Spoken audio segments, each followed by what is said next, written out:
What is the One Piece? Poneglyph. Goldie Roger. A new age of pirates. Hockey. Something about Luffy is special, but I don't know what. A prophecy. The world government. Celestial Dragon. What about that one guy who's Buggy a strange cloud? Rubber is another word. Zoro doesn't understand direction. Pirates really like universe is amazing.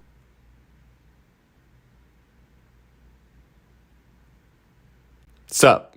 I am currently in the Dressrosa arc of One Piece. There's a lot that I don't know. There's a lot of questions I have, a lot of unresolved mysteries that I still do not have the answers to. So I've been doing a little bit of plotting. I've been doing a little bit of scheming. I've been up to all sorts of hijinks trying to figure out what exactly is going to happen in this story. So I decided to come up with the wackiest, most amazing, immaculate, perfect theory of all time. I'm sure that nothing in this theory will ever be disproved. I'm sure there's no information I will learn that will derail this theory because it's 100% correct, guaranteed. Right? So I've got my tinfoil straw hat on, I've got a pocket full of dreams, and I'm about to drop the biggest, most incredible theory you've ever heard in your goddamn life. And this entire theory is predicated on one large assumption. The poneglyphs were made by aliens. Why aliens, you may ask? Well, why not aliens, I would rebut. These poneglyphs are indestructible for some reason. Why are they indestructible? It seems like the power scaling at this point that at least one person would be able to destroy the poneglyphs, particularly within the world government who wants to keep them on the hush-hush. Why can't they destroy those poneglyphs? Well, I'll tell you why. It's because they were made with indestructible alien technology. And to add on to this large assumption, Eneru is literally on the moon, so there's that. Also, the descendants of the world government people are called celestial dragons, and they wear like spacesuit stuff, so you're telling me I'm wrong?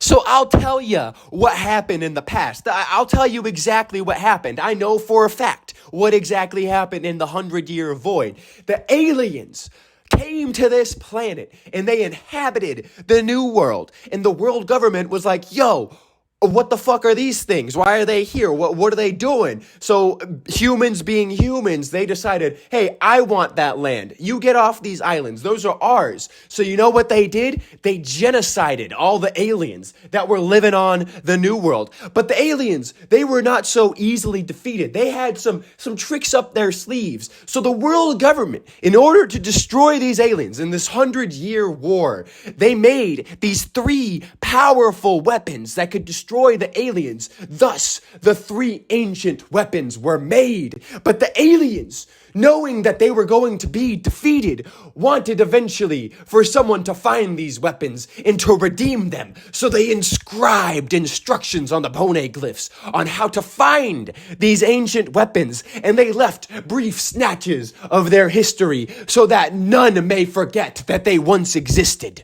Now, why did the aliens come to this planet? Well, I'll tell you. It's because their planet was dying and they needed somewhere new to live. But the world government didn't care about that. They just wanted to colonize more islands, which makes it inconceivable, or that's not the word I was looking for. Immoral. Those aren't even close to the same word. It made it immoral.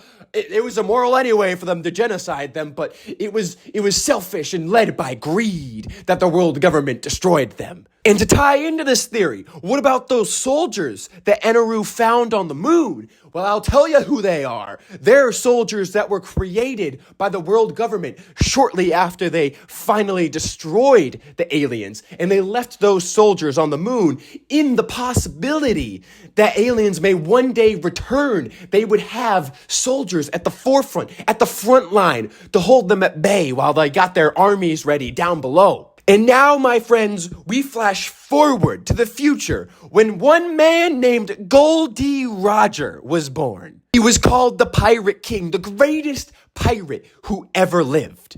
And he had a strange ability to communicate with nature and with the world. It's this weird hinted at power that I know of.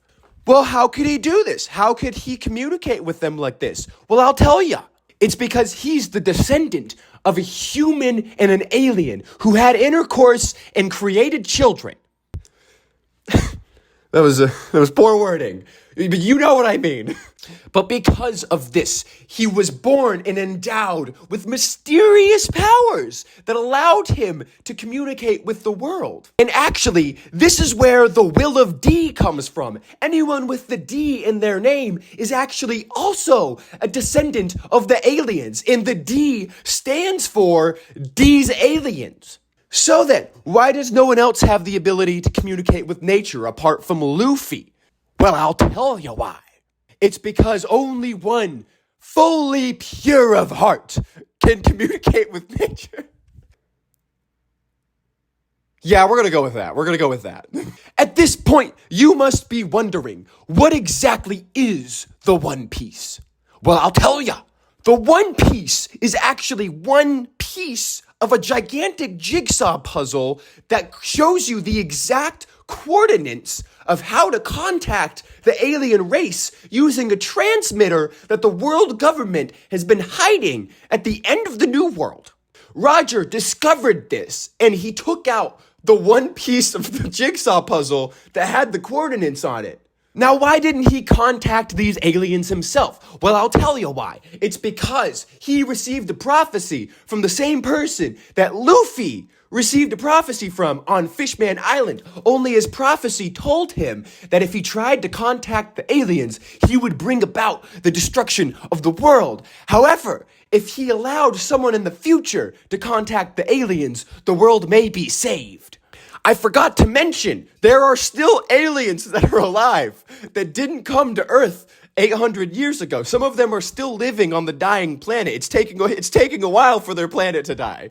But only someone who has the will of D and a pure heart is able to activate the transmitter that will contact the aliens. So only Roger himself could use it. And so knowing that he would bring about the destruction of the world if it was him, he allows himself to be captured and to send out his message to as much of the world as possible, to possibly cast his wet net wide enough to potentially find the next pure of heart, will of these aliens person that will be born eventually. Now buckle up, folks, because this is where it gets wild. Luffy will find the One Piece, the one jigsaw piece, and he'll find out what the coordinates are, and he will contact the aliens, only to realize that he's made a grave mistake.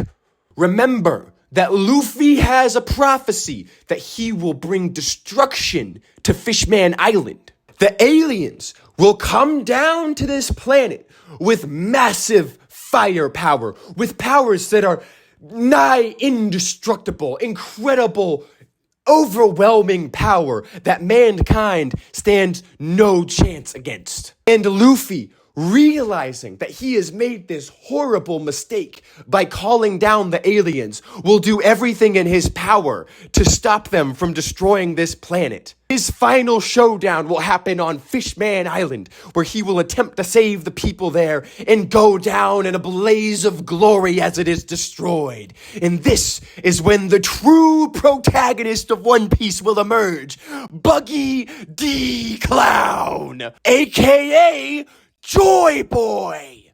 He's the only one who could be Joy Boy. He's a clown. He makes people laugh for a living. He's got a smile literally painted on his face. He is 100% Joy Boy. You can't prove me wrong. As Fishman Island is being destroyed, cast into a blaze of glory, Buggy will guide the people of Fishman Island away from the destruction on Noah's Ark. And this is when we will learn that he has been the mastermind behind all of the events of this story. He has been plotting his takeover as Pirate King for decades. As a young man, he found a way to get onto Roger's crew, and he witnessed Roger as he discovered the truth of the world. And as he realized that Roger was not going to contact this alien race, he bided his time and he plotted Shanks was chosen as Roger's spiritual successor, as proven by the fact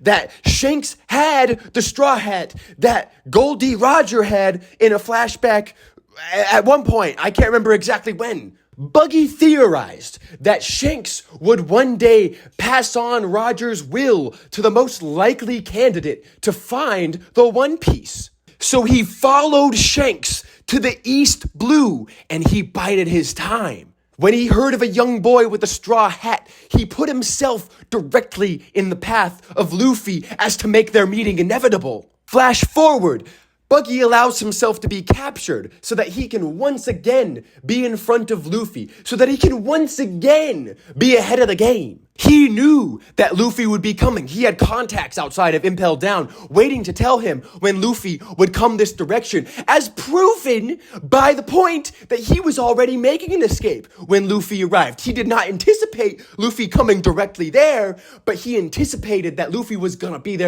in that direction, so he was already gonna escape, and surely he would have succeeded without Luffy's help, 100%.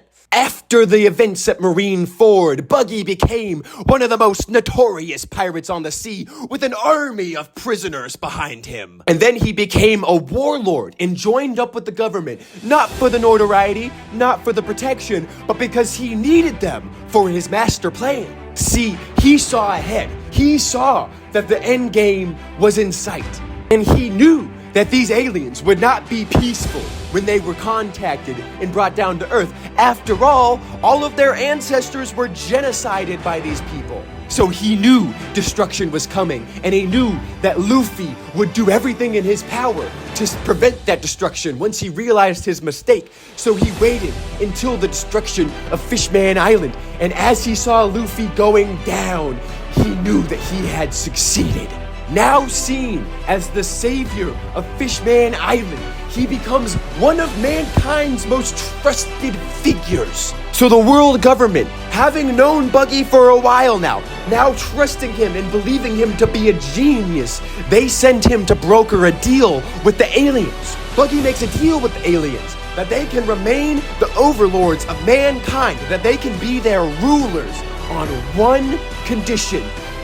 Buggy D. Cloud, aka Joy Boy, is named the Pirate King. And thus, Buggy ascends to his throne as King of the Seas, and One Piece comes to an end. I'm sure this will be a shock to all of you that I somehow perfectly predicted everything that was going to happen.